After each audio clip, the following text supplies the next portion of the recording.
کیا یہ میرے زندگی بھر کے مطالعے کا نچوڑ ہے کہ پروفیسر ڈاکٹر ذوالقرنین احمد کا کہنا ہے کہ سماجی اور تاریخی مطالعوں کے غور و فکر کے نتائج سے یہ بات سامنے آئی ہے کہ جس قوم کا اپنا بیانیہ نہیں ہوتا وہ قوم تقسیم در تقسیم کے عمل کا شکار ہو جاتی ہے۔ جاپانیوں کے پاس اپنا بیانیہ بھی ہے اور اپنی زبان بھی، جرمنوں کے پاس اپنا بیانیہ بھی ہے اور اپنی زبان بھی، ہمارے پاس زبان تو ہے لیکن اپنا بیانیہ نہیں ہے۔ پاکستان میں جتنی بھی زبانیں ہیں ان کے پاس اپنا بیانیہ نہیں، جہاں پر بلے شاہ ہو، جہاں پر کوٹ مٹھن کا خواجہ غلام فرید ہو، جہاں خوشحال خان خٹک ہو، جہاں پر شاہ جو رسالو یعنی بھٹائی ہو۔ کراچی پریس کلب میں منعقدہ پریس کانفرنس سے خطاب کرتے ہوئے ڈاکٹر شاداب احسانی کا مزید کہنا تھا، اچھا جہاں پر یعنی نیریٹو بھی ہو اور زبان بھی ہو تو وہاں دو آتشا معاملہ ہو جاتا ہے، یعنی جاپانیوں کے پاس اپنا بیانیہ بھی ہے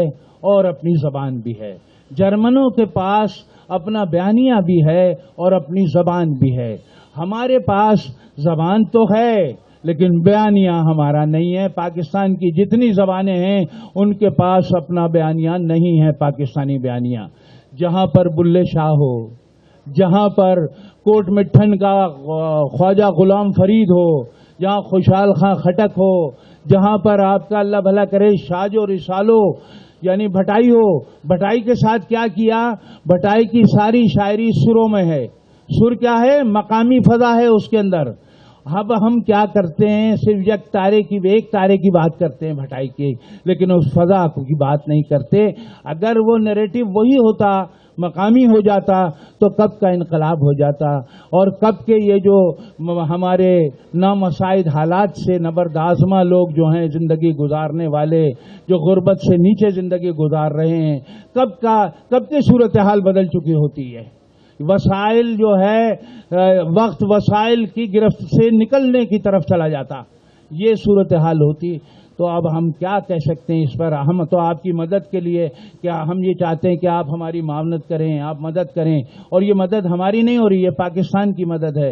اس موقع پر معروف دانشور رضوان صدیقی کا کہنا تھا، بہت دیر غور کر کے یہ اندازہ لگایا کہ اگر ہمارے بچوں کو اردو میں پڑھایا جائے، اور دیکھیے ایک بلوچ بچے کو انگریزی پڑھنا دشوار ہے، ایک پختون بچے کو انگریزی پڑھنا دشوار ہے، ایک سندھی بچے کو انگریزی پڑھنا دشوار ہے، لیکن اردو پڑھنا دشوار نہیں ہے۔ ہم اس لفظ کو اس لیے استعمال کرنے سے گریز کر رہے ہیں کہ یہ تاثر نہ پیدا ہو جائے۔ میں ایک بات اور عرض کرنا چاہتا ہوں کہ ہمارے صوبوں کو یہ خیال آتا ہے کہ اس چیز کا آغاز شاید ہم نے کیا ہے۔ دیکھیے ہماری اب کوئی تہذیب نہیں رہی ہے۔ وہ لوگ جو ہجرت کر کے آئے تھے ان کی تہذیب 50 برس پہلے ختم کر دی گئی ہے۔ سرکاری سطح پر 23 مارچ اور 14 اگست اور دیگر قومی ایام میں جو تقاریب ہوتی ہیں ان میں 4 صوبوں کے کلچر کو پیش کیا جاتا ہے۔ یہ 4 صوبوں کا کلچر ہی پاکستان کا کلچر ہے۔ ہم نے اس کا موضوع اس لیے رکھا ہے کہ 4 صوبوں کی ثقافت، 4 صوبوں کی معیشت، 4 صوبوں کا ادب، 4 صوبوں کی تہذیب، 4 صوبوں کی روایات، 4 صوبوں کی اخلاقیات، یہ سب پاکستان کا بیانیہ بنتا ہے۔